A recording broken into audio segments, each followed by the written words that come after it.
Ar nežinai, ar negirdėjai, viešpats amžinas Dievas, kuris sutvėrė žemę, niekada nepailsta ir nepavargsta.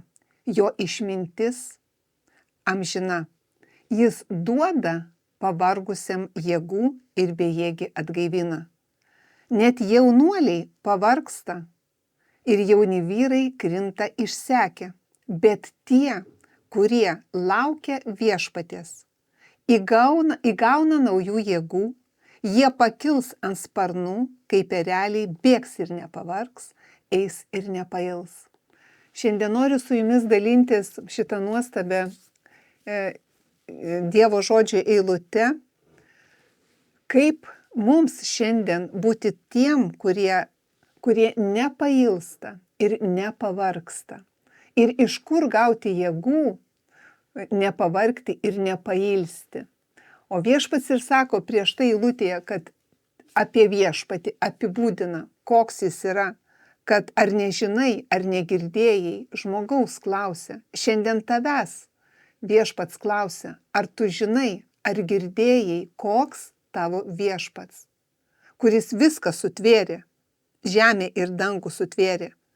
Ir toliau sako, kad jis, būtent tas, kuris sutvėrė žemę ir dangų, duoda pavargusiam jėgų. Duoda, atkreipiu dėmesį, esamuoju laiku rašo. Vadinasi, šiandien, jeigu ir atrodo, tiek yra daug sunkių akimirkų, neįspręstų klausimų, neįspręstų problemų, aš nežinau, kaip šiandien susitvarkyti. Bet būtent čia Izaijo 40 skyriuje nuo 20 eilutės ir sako, bet tie, kurie laukia viešpaties. Vadinasi, laukti viešpaties aš šiandien turiu. Nors labai sunku, nors atrodo, nežinau, kaip išspręsiu santykių klausimą su šeimos nariais. Nežinau, kaip darbe susitvarkysiu. Nežinau, ką vaikam pasakysiu ir kaip jiem paaiškinsiu vienokią ar kitokią situaciją. Bet va tame nežinojime prisiminti, savo mintis ir protą nukreipti į tai, kad ar aš nežinau, kad visoje toj situacijai, kuri man atrodo tokia svarbi, ar aš nežinau, kad yra viešpats. Ir tas viešpats, kurį aš vis dėlto žinau, nes aš savo primenu, kad aš žinau, koks yra viešpats, kuris sutvėrė žemę ir dangų, kad jam nėra nieko neįmanomo ir kad jis duoda pavargusiam jėgų. Ir sako, bet ir tie, kurie laukia viešpaties. Laukia, tai reiškia, kokia bebūtų aplinkybė, toj aplinkybei nukreipia savo mintis ir protą į tą viešpatį, kuriem nėra nieko neįmanomo. Nukreipia savo mintis, savo supratimą, savo įsitikinimus, kad dabar šitoj situacijai, šitoj aplinkybei viešpats yra su manim. Ir jis duoda pavargusiam jėgų ir atgaivina. Sako, ir jauni vyrai krinta išsekę.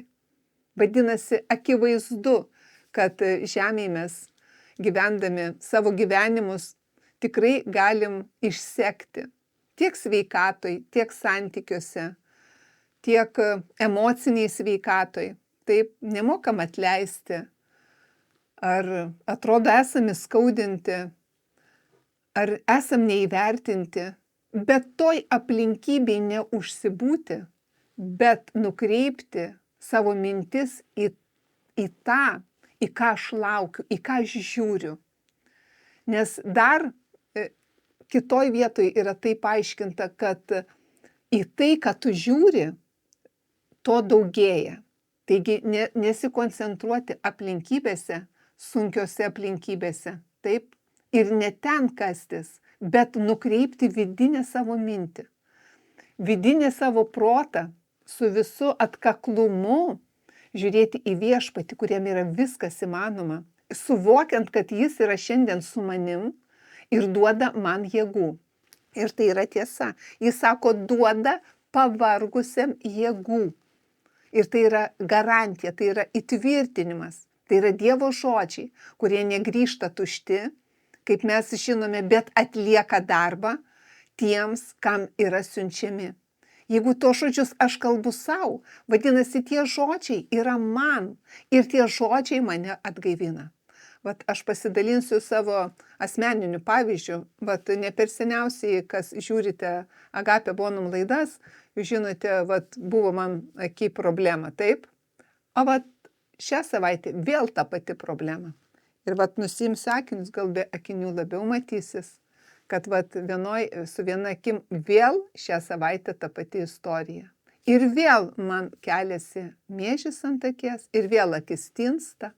Ir dabar aš turiu kągi daryti, kaip čia pasakyti, imtis visų priemonių, eiti vėl kraują tirtis, pas akių gydytoją registruotis, į vaistinę eiti, ką dabar daryti.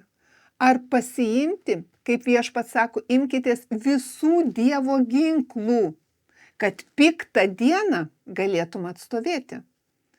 Ir aš suprantu, kad ta dabar situacija yra, kaip Viešpats sako, pikta diena. Ir man reikia toj situacijai atstovėti, prisiminti, kad Viešpats yra mano Viešpats, kad jis yra mano gydytojas, ne tik Viešpats, kad Jėzus mirė ir jo žaizdomis aš buvau jau išgydyta ir aš dėkoju Dievui, kad mano akis ir kiekviena ląstelė atsistato.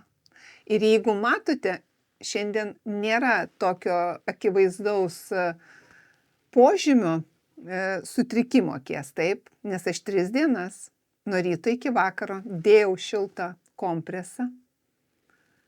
Tačiau netransliavau tos nuostatos, kad man kažkas dabar taip atsitiko, ar čia į darbą negaliu eiti, ar į susitikimus negaliu eiti. Aš visur ėjau kaip sveikiausias žmogus, dėkodama Dievui, kad jo žaizdomis esu išgydyta, kad šitas nelegalas, kuris bando reikštis mano kūne, yra niekas ir visiškas niekas. Žinot, aš kalbėjau tai sau.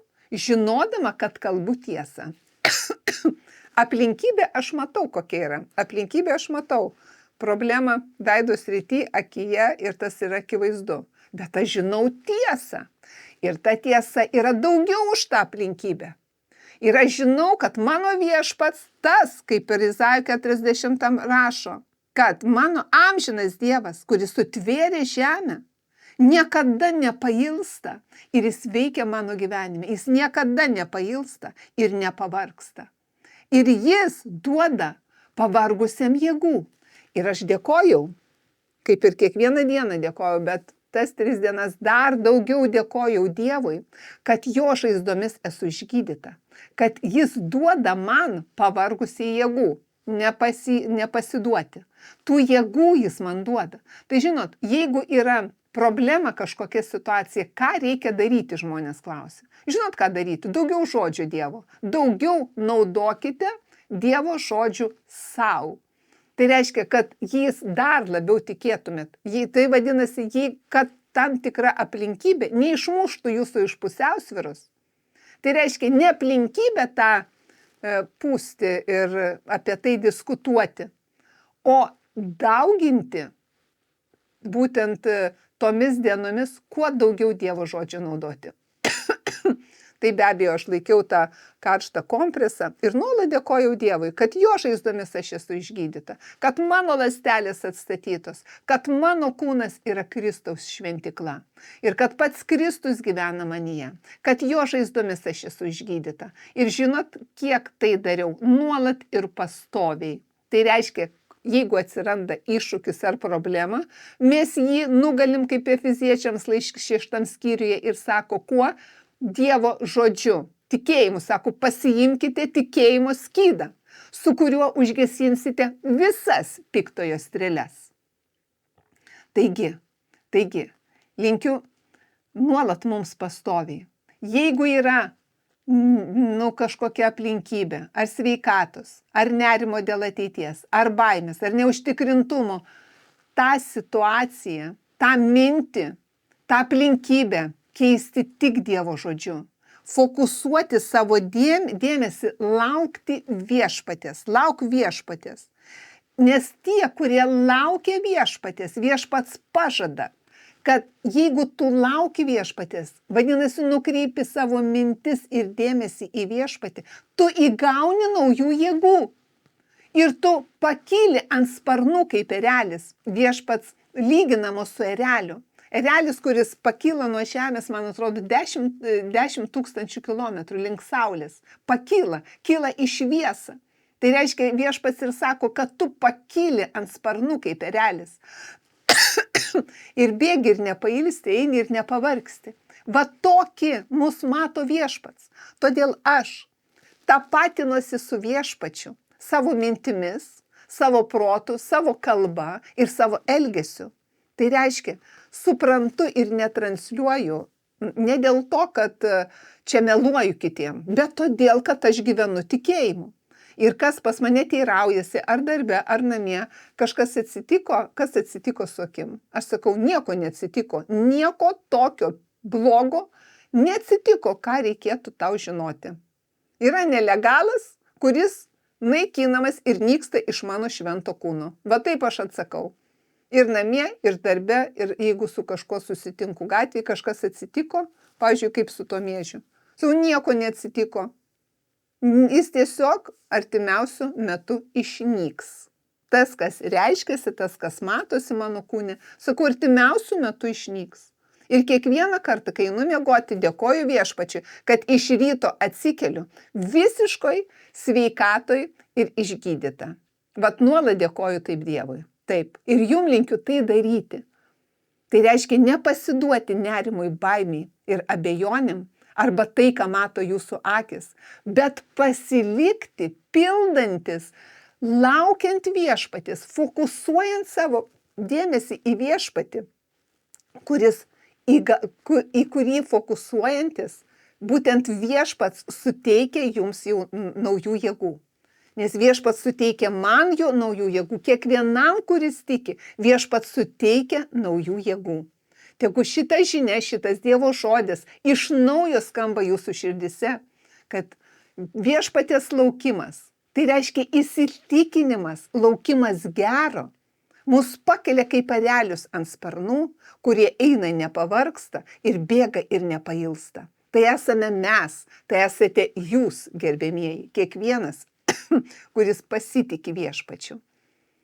Taigi, dėkoju viešpačiui už visus žmonės, dėkoju už tikinčius žmonės, už visus žmonės, kad tikėjimas augtų ir didėtų jūsų širdise, kad jūsų mintis ir protas gręžtųsi į viešpaties pažinimą, kad tikėjimas augtų ir didėtų ir kad jokia bloga žinia jūsų neišgąsdintų, kad būtų stipri jūsų širdis, kuri pasitiki viešpačiu.